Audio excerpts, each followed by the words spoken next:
कमीत कमी जिन्नस आणि जास्तीत जास्त चव अशा पद्धतीचे हे उपवासाचे थालीपीठ।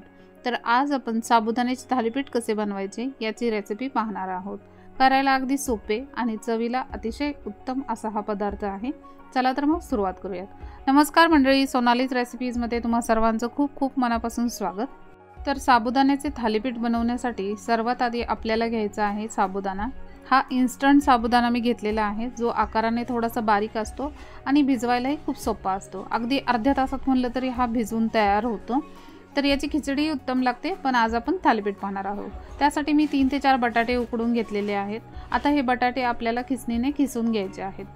ते खिसण्याचं कारण असं की बटाटे खिसले नाही तर त्याच्या फोडी राहतात आणि थालीपीठ तुटण्याची शक्यता असते। जर बटाटा अशा पद्धतीने व्यवस्थित खिसून घेतला तर आपल्या कणकेला छान बाइंडिंग येतं। तर आता बटाटे इथे खिसून झालेले आहे। आता यामध्ये मी हिरव्या मिरचीचा ठेचा घालणार आहे। तुम्हाला तिखट जसं हवं त्याप्रमाणे तुम्ही ठेचा घालू शकता। त्यानंतर यामध्ये चवीनुसार मीठ ॲड करायचं आहे।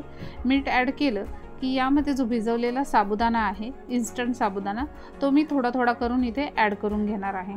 फार एकदम ॲड करायचा नाही, आधी अंदाज घ्यायचा की आपल्याला त्यात किती गरज आहे साबुदाण्याची आणि अशा पद्धतीने तो व्यवस्थित मिक्स करून घेणार आहे। थोडा साबुदाणा ॲड करून त्याचा चिकटपणाही व्यवस्थित राहिला पाहिजे, जेणेकरून त्याची थालीपीठ व्यवस्थित झाली पाहिजे। अशा पद्धतीने मी हे मिक्स करून घेतलेलं आहे। थोडा साबुदाणा उरला तरी हरकत नाही, पण फार जास्त टाकू नका, म्हणजे थालीपीठ तुटलं नाही पाहिजे अशा पद्धतीने। तर याला छान बाइंडिंग आलेलं आहे, तुम्ही पाहू शकता। आता पोळपाटावर एक प्लास्टिकचा पेपर मी घेणार आहे। जो आपला प्लास्टिक पेपर असतो, कुठला साडीचा असला किंवा पापडचा पेपर असला तरी चालेल, आणि त्याच्यावर मी एक साधारण अर्धा चमचा तूप घालून घेणार आहे। किंचित तूप घातलं की ते तूप आपल्याला व्यवस्थित पसरवून घ्यायचं आहे। तूप पसरवण्याचं कारण असं की थालीपीठ त्या कागदाला चिकटू नये आणि जेव्हा आपण तव्यावरती टाकू ते व्यवस्थित सुटलं पाहिजे, त्यामुळे तूप लावायचं आहे। आता हा गोळा यावर ठेवून वरून एक पेपर टाकून मी याला हलक्या हाताने असं थापून घेणार आहे। जसं आपण भाकरी थापतो तसं थापायचं आहे, फक्त फार जोरात थापायचं नाही आहे, अगदी हलक्या हाताने याला थापायचं आहे। तुम्हाला याचा आकार थोडासा लहानच ठेवायचा आहे, कारण फार मोठा आकार घेतला तर ते थालीपीठ तुटण्याची शक्यता असते। त्यामुळे साधारण मीडियम आकाराचं मी हे असं थापून घ्यायचं आहे। त्यानंतर याच्या किनारी अशा बोटाच्या साहाय्याने आपल्याला प्लेन करून घ्यायचे आहे।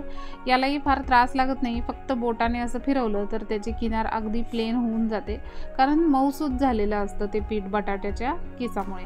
तर आता हे थालीपीठ आपल्याला अलगद याच्या वरचा पेपर काढून घ्यायचा आहे आणि हे थालीपीठ आपल्याला तव्यावर टाकून घ्यायचं आहे। तर तुम्ही पाहू शकता असे मध्यम आकाराचे थालीपीठ मी बनवून घेतलेले आहे आणि गॅसवर तवा ठेवलेला आहे। तव्यावरही आपल्याला थोडंसं तूप टाकून घ्यायचं आहे। तुमच्याकडे शेंगदाणा तेल असेल तर तुम्ही वापरू शकता, पण मी तूप वापरत आहे। आणि त्यानंतर हा पेपर अलगद हाताने यावर टाकून थोडंसं याच्या किनारी मोकळ्या करून हा पेपर आपल्याला काढून घ्यायचा आहे वरचेवर।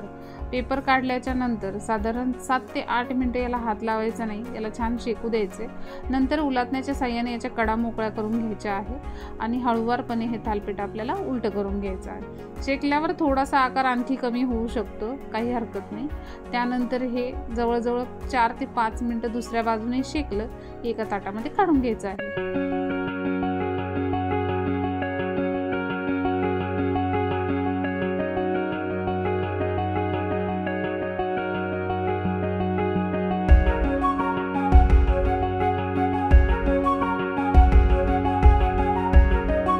तर आजची रेसिपी आवडली असेल तर व्हिडिओला लाईक, शेअर आणि सबस्क्राईब करा।